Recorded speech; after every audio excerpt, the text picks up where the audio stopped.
Hello friends, in this quick tutorial I'm gonna be walking through how to remove connected apps from Gmail account. But before getting started this video, make sure to subscribe. How do I mean it?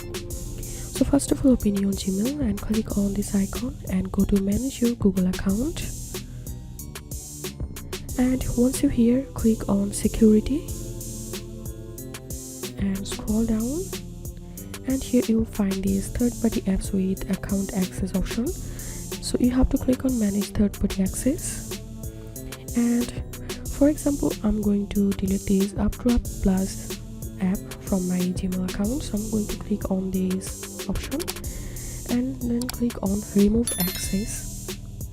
Okay, so here you can see the third-party app has been removed from my Google account. If you have any questions, feel free to post in description. If you think to see more WordPress videos, please check the links in descriptions. If this video helped you, give a thumbs up and please consider subscribe. How to unminate. Thank you for watching.